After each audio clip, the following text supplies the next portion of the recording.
Hello students, welcome back to another video. तो जैसा कि हम न्यू बैच 2026-27 की क्लासेस स्टार्ट कर चुके हैं, हर एक सेमेस्टर के हर एक सब्जेक्ट की न्यू सिलेबस के अकॉर्डिंग आज की वीडियो में हम पढ़ने वाले हैं बीए 5th सेमेस्टर के पॉलिटिकल साइंस के पेपर नंबर 1 का यूनिट नंबर 2, जिसमें आपको पढ़ना है पूंजीवाद और उदार लोकतंत्र का विचार। जो आपका यूनिट नंबर 1 है, जिसमें आपको तुलनात्मक राजनीति के बारे में पढ़ना है, उसकी प्रकृति क्षेत्र आपको पढ़ना है, उपयोगिता पढ़नी है, वो सारा कुछ मैं आपको इसके पहले वाली वीडियो में यूनिट नंबर 1 में पढ़ा चुकी हूँ। यूनिट नंबर 2 में क्या पढ़ना है, पूंजीवाद के बारे में पढ़ना है और उदार लोकतंत्र का विचार आपको पढ़ना है। तो आज की वीडियो में हम पूंजीवाद को बहुत ही अच्छे से समझकर पढ़ने वाले हैं।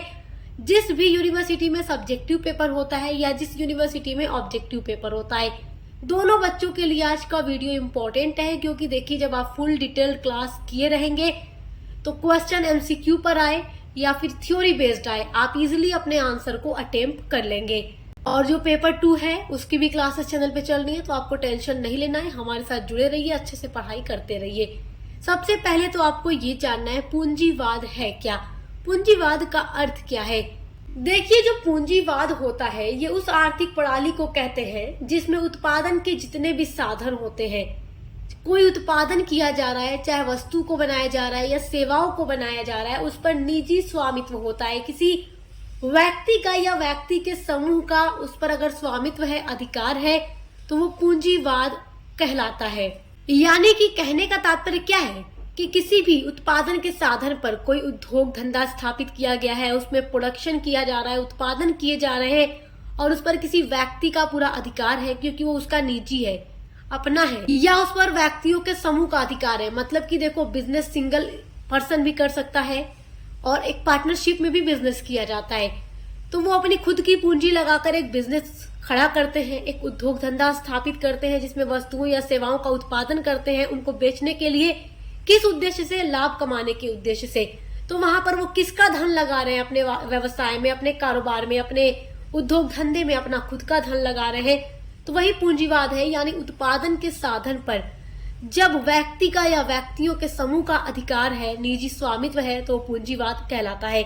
पूंजीवाद जो है उदारवादी विचारधारा का आर्थिक आयाम होता है और जो व्यक्ति की आर्थिक स्वतंत्रता है उसका प्रबल समर्थक होता है।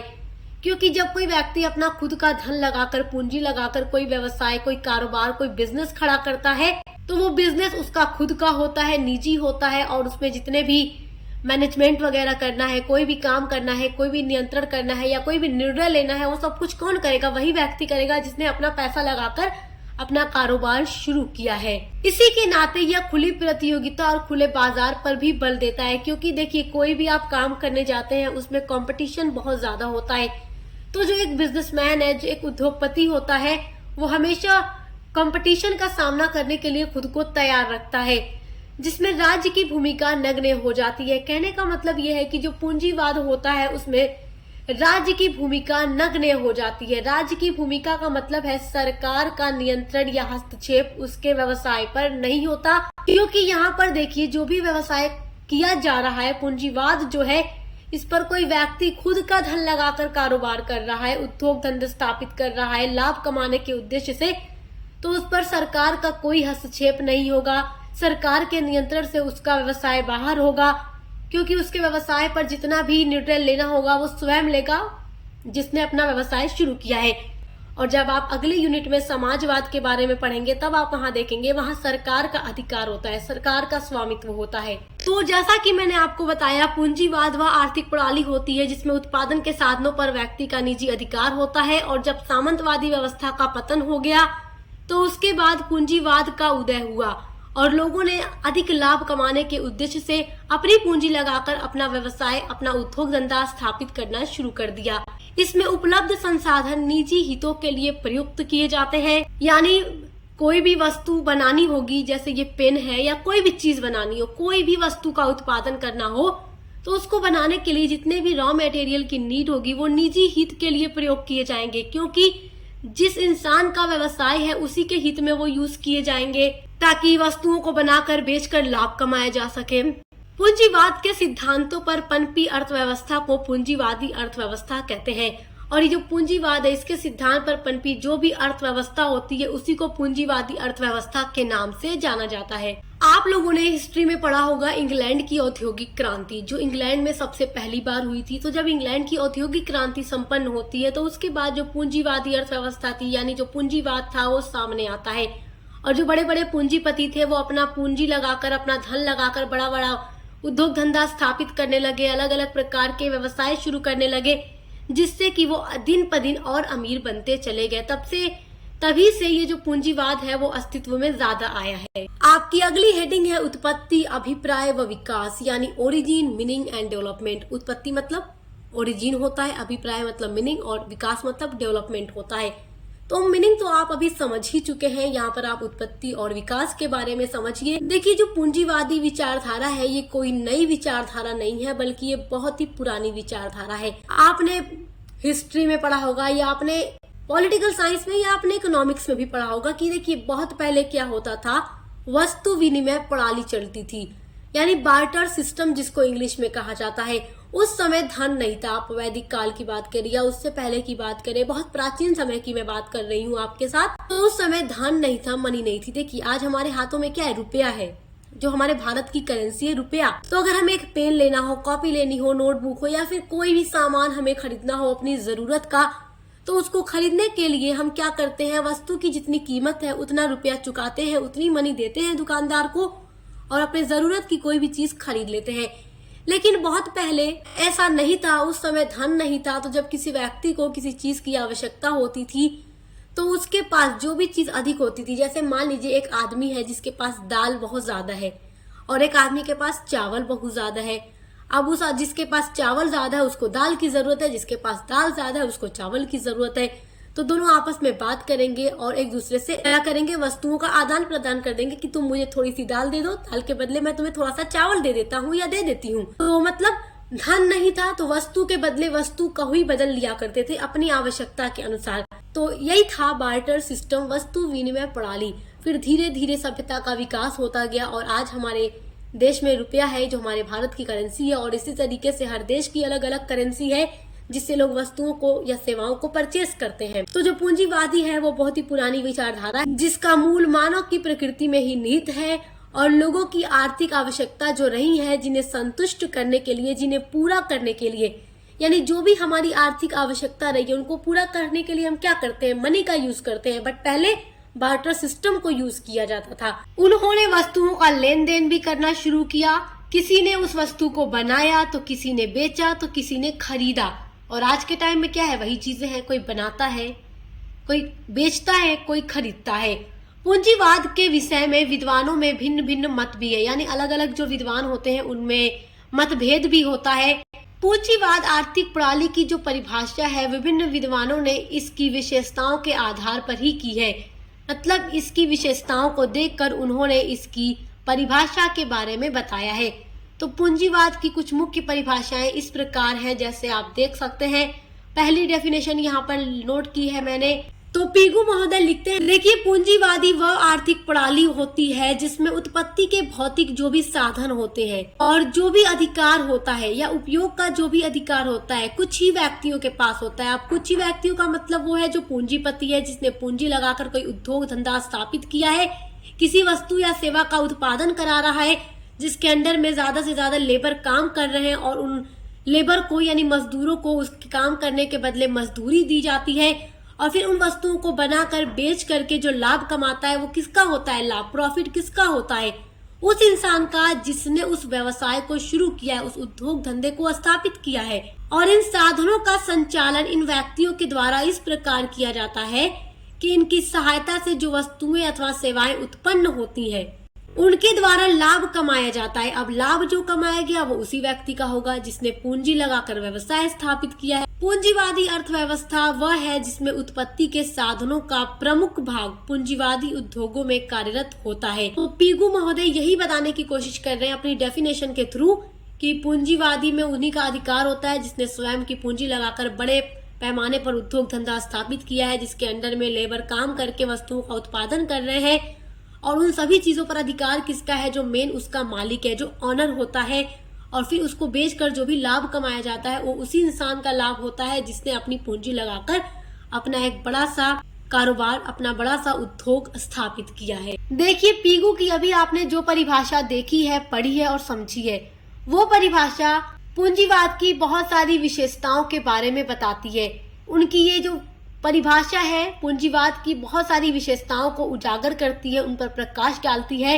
तो आइए अब उन विशेषताओं को देखते हैं जिस पर पीगू की ये परिभाषा प्रकाश डालती है। तो पहली विशेषता है कि पूंजीवाद प्रणाली में निजी संपत्ति का अधिकार होता है। यानी कि मैंने आपको पहले ही समझा दिया कि निजी संपत्ति का अधिकार यानी जिसने अपनी पूंजी लगाकर अपना उद्योग स्थापित किया, उद्योग धंधा शुरू किया, उसका ही उस पर अधिकार होगा, जिसका प्रयोग करके उन व्यक्तियों के द्वारा स्वयं के लाभ के लिए किया जाता है। मतलब उनका उपयोग करेगा, जो भी वस्तु या सेवा बनाई जाएगी उनको बेचकर वो खुद लाभ कमाएगा। दूसरी विशेषता है कि उत्पत्ति के साधनों पर जिन व्यक्तियों का अधिकार होता है, अब अधिकार किसका होगा ये तो आप बहुत अच्छे से समझ गए हैं, वे सरकारी नियंत्रण से पूर्ण रूप से मुक्त होते हैं। यानी उनके उद्योग धंधे पर सरकार का कोई नियंत्रण, कोई हस्तक्षेप नहीं होता। क्यों नहीं होता? क्योंकि पूंजीपति का पूरा उद्योग है और उस पर उस पूंजीपति का ही अधिकार है, क्योंकि वो खुद की पूंजी लगाकर अपने व्यवसाय को शुरू करता है और फिर धीरे धीरे और उसमें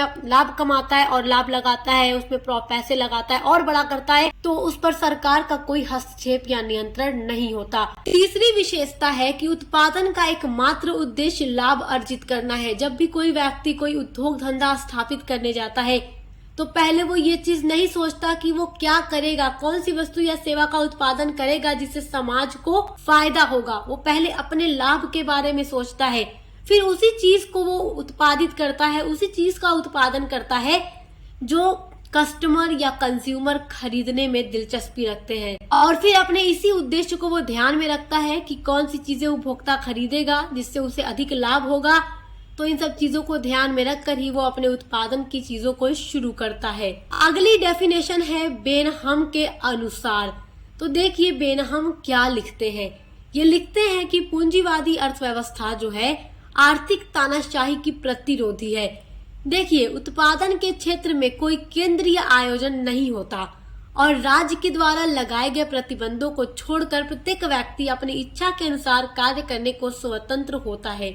बेनहम ये कह रहे हैं कि जो भी इंसान पूंजी लगाकर उद्योग धंधा या बिजनेस, कारोबार, व्यवसाय शुरू कर रहा है तो उन्हीं व्यवसायों को वो शुरू कर सकता है जिस पर सरकार के द्वारा पहले से कोई प्रतिबंध नहीं लगाया गया है। देखिए जो भी काम इलीगल है, अगर कोई इंसान ऐसा काम शुरू कर रहा है तो सरकार ने उन चीजों पर पहले से ही प्रतिबंध लगा दिया है और अगर कोई व्यक्ति वो काम करेगा तो जाहिर सी बात है कि सरकार के द्वारा उसे दंड दिया जाएगा। वही काम करना है हर इंसान को, जिसे करने के लिए सरकार ने पूरी फ्रीडम दी है, पूरा आजादी दी है। वो काम करके अपनी इच्छा के अनुसार शुरू कर दे कोई भी काम और फिर लाभ कमा सकता है।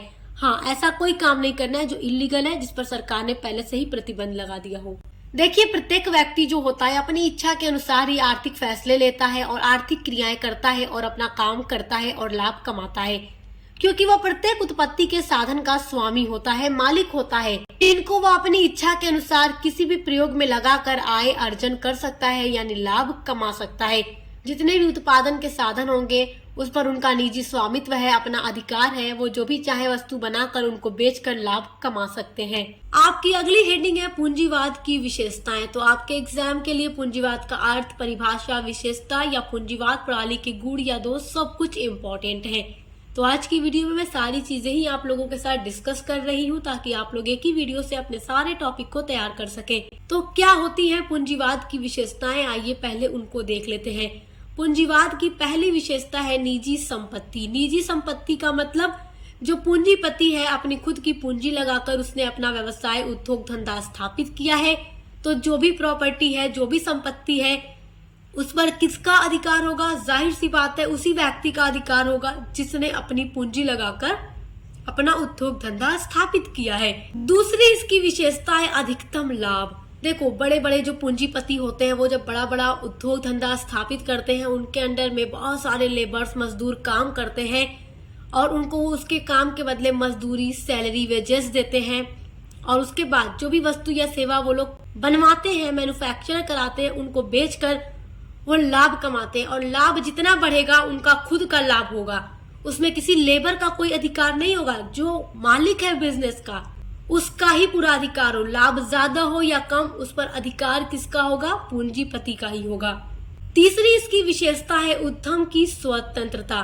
देखो जो पूंजीवाद होता है इसकी तीसरी विशेषता ये है कि कोई भी प्रकार का बिजनेस करने की पूरी फ्रीडम होती है। अपनी पूंजी लगाकर वो पूरी फ्रीडम के साथ कोई भी व्यवसाय स्थापित कर सकता है और अपने व्यवसाय पर उसका खुद का नियंत्रण है, उसमें कोई सरकारी हस्तक्षेप नहीं है, कोई नियंत्रण नहीं है। हर बिजनेस के लिए कोई भी निर्णय लेना है वो खुद ले सकता है, कोई भी चीज बनानी हो अपने बिजनेस के लिए, जो भी अलग अलग योजनाएं वगैरह सब कुछ वो खुद करेगा। चौथी चीज है यानी चौथी विशेषता है प्रतिस्पर्धा यानी कंपटीशन। देखिए आप किसी भी फील्ड में चले जाएं आपको कंपटीशन बहुत ज्यादा देखने को मिलेगा, चाहे वो बिजनेस हो या कोई जॉब हो या फिर कोई भी कॉम्पिटेटिव एग्जाम हो या कोई भी फील्ड हो, आपको कंपटीशन बहुत ज्यादा देखने को मिलेगा।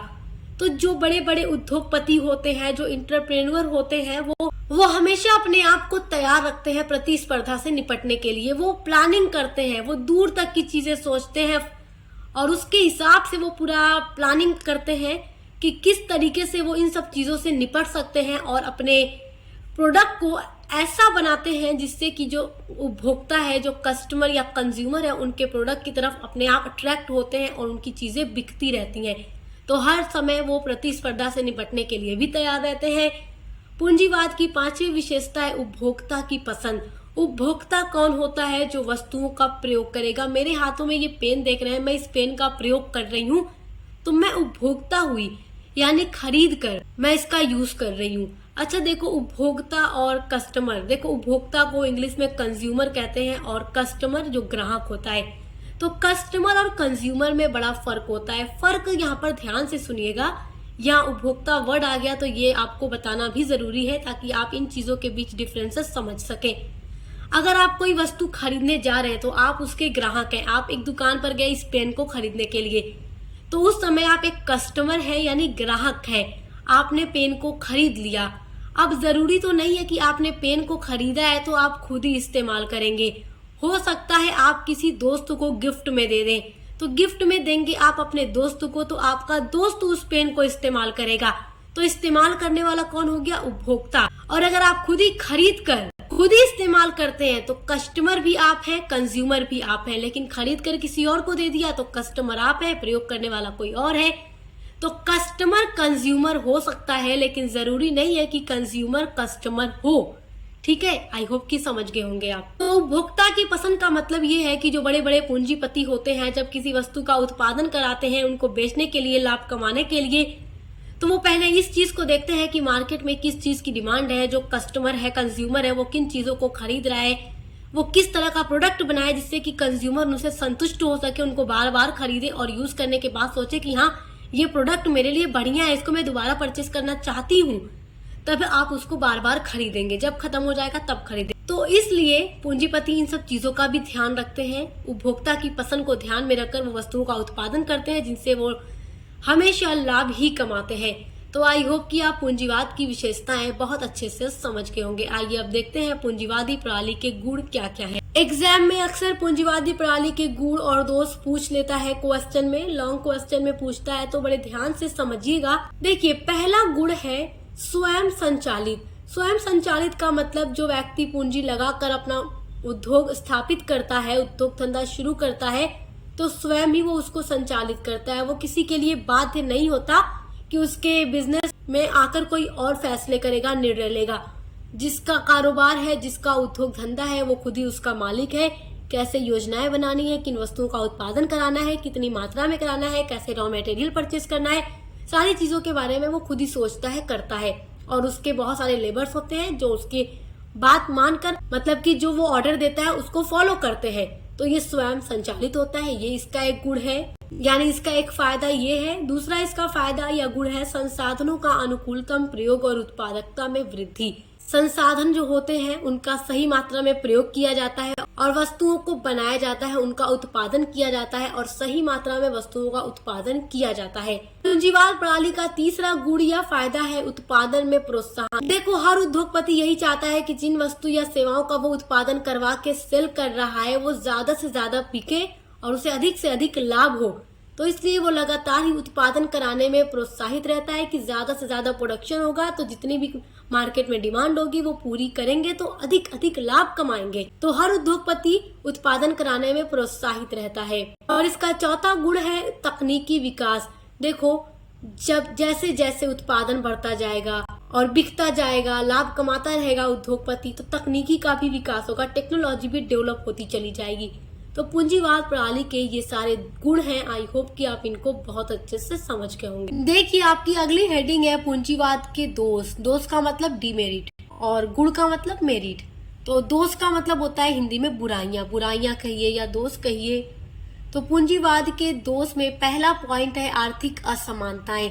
आर्थिक असमानताएं का मतलब ये है कि समाज में जितने भी लोग होते हैं, जरूरी नहीं है कि हर कोई अमीर हो, पूंजीपति हो, पूंजी वाला ही हो, गरीब लोग भी होते हैं। तो देखो, बड़े पैमाने पर उद्योग धंधा स्थापित करने के लिए अधिक से अधिक कैपिटल का मतलब होता है पूंजी की जरूरत पड़ती है, धन की आवश्यकता पड़ती है, रुपए पैसे चाहिए उसके लिए, जो एक गरीब के पास नहीं होता कि वो लगाए और एक बिजनेस खड़ा कर ले, एक बड़ा उद्योग धंधा स्थापित कर ले, बड़ी बड़ी मात्रा में उत्पादन कराए, उनको बेचकर लाभ कमाए। एक गरीब नहीं कर सकता। लेकिन जो अमीर लोग हैं, जिनके पास पूंजी की कोई कमी नहीं है, वो बड़ा बड़ा धंधा करते भी रहते हैं, फिर भी उनके पास इतनी पूंजी होती है कि वो दूसरे जगह इन्वेस्ट करके फिर उतना ही धन कमाने लगते हैं, जिससे समाज में आर्थिक असमानताएं पैदा हो जाती हैं। अमीर वर्ग अमीर बनता चला जाता है, गरीब गरीब ही रह जाता है। दूसरा इसका दोष है, पूंजीवादी का दूसरा दोष है वर्ग संघर्ष। अब देखो, समाज में इस तरीके से दो वर्ग हो जाते हैं, उच्च वर्ग, निम्न वर्ग। तो जो उच्च वर्ग के लोग होते हैं, धनी लोग होते हैं, हमेशा ही निम्न वर्गों का, गरीब लोगों का शोषण करते हैं। और इस तरीके की चीजें आपने पढ़ी भी हैं। आपने इंग्लैंड की क्रांति पढ़ी है, फ्रांस की क्रांति पढ़ी है, जिसमें गरीबों के साथ कितना ज्यादा शोषण किया जाता था। जो पूंजीपति होते थे, उच्च वर्ग के लोग होते थे, वो अक्सर ही गरीबों का या मध्यम वर्ग का, निम्न वर्ग का शोषण किया करते थे।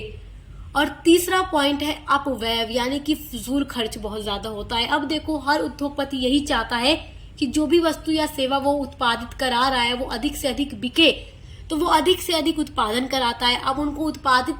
अब जब वो उत्पादन करा लिया तो जनता उन चीजों के बारे में कैसे जानेगी? उसके लिए वो प्रचार करवाएगा, एडवर्टाइजमेंट कराएगा, जिसमें बहुत ज्यादा खर्चा आएगा।